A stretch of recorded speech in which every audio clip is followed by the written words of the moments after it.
this is how the final trading day in August is going to look like. We're stepping into the new month tomorrow. Welcome to the program. This is Business Morning with me, Bosun Amafai. Let's get the show started. President Buhari and his vice, Professor Yemi Osinbajo, has been talking up the economy.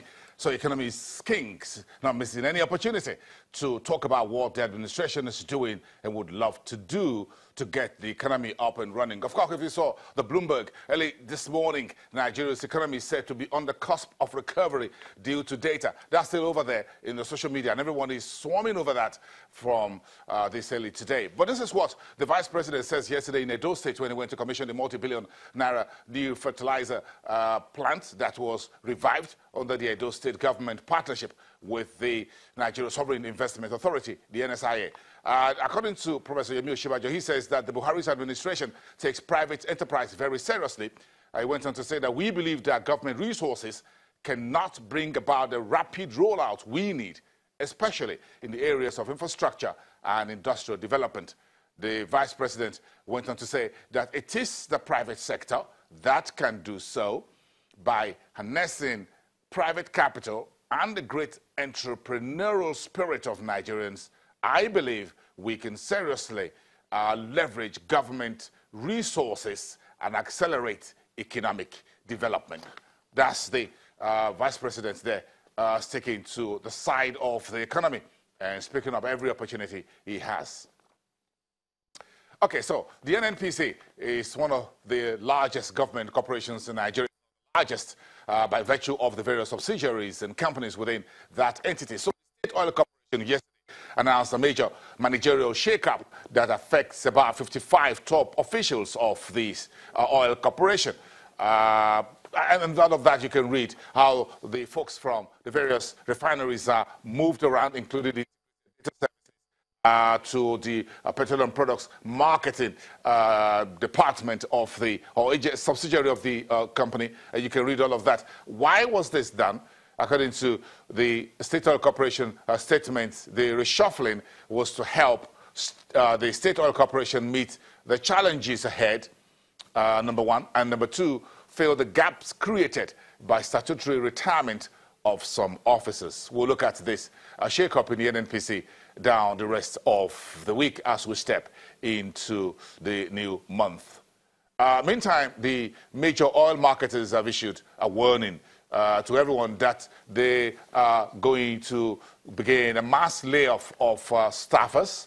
That's under the aegis of MOMAN. That's the major oil marketers of Nigeria, issued a statement on Tuesday saying that if the federal government fails to clear all the arrears of what they have been owed, estimated at $2 billion US, the marketers claim that they owe commercial banks on loans that they took for fuel importation, including the interest that's since accrued, and that the government's promise to effect some of the payments back to them in the month of July failed to materialize. We're now at the end of August. Of course, it's good to note that the government has been issuing promissory notes that are redeemable by these oil marketers, but they said the payment that was to due in July failed to materialize.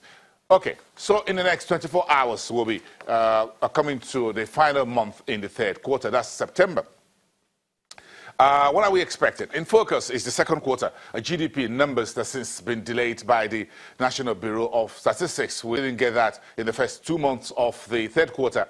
We hope that comes through in the month of September. Of course, by the latest news from the MBS, that should be out in the next a week or two into the new month. Meantime, we're looking at the August inflation data just before the central bank will hold a September Monetary Policy Committee meeting. We've seen a steady hold rate steady decision by the central bank. But of course, the last meeting showed that out of 8 members of the MPC that attended the meeting in July, 2 of them were of the opinion or voted that interest rates should be cut back, and only 6 voted that the current 14% policy rate should be retained. So we have 6 against 2. Now, what will happen in September meeting is very, very crucial. Of course, September is a very key period for central bankers around the world to meet. The U.S. Federal Reserve will meet also in the new month, as well as the European Central Bank. and a very key economic data from these two large, big economies in the world, and what happens to Nigeria in between. Meantime, the key question is what happens to the September monthly FGN bond auction that the debt office will conduct in about 2 weeks and a half from now when we step into September. The last auction for August was nearly in the water. 135 billion naira was on offer. Only 53 billion naira was sold by the debt office. That offer was undersubscribed close to 80%. But the key question for the stock market as we step into September is, will investors sell off and go away in September? We've seen a rally nearly 40% since we started the year, in particular since April when we opened the I&E window. So will September be a different month as we step into, of course, the final quarter of 2017 in October? That's the key question we're going to be digesting starting from tomorrow.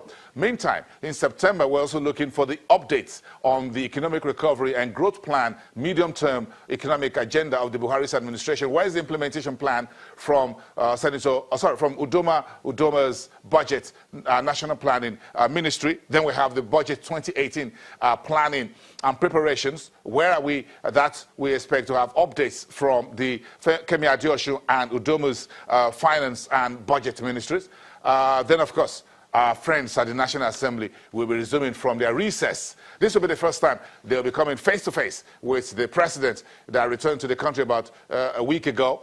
Now, when the National Assemblies are back, you expect a lot of talking tough to start as soon as they get back into both the upper and the lower chambers.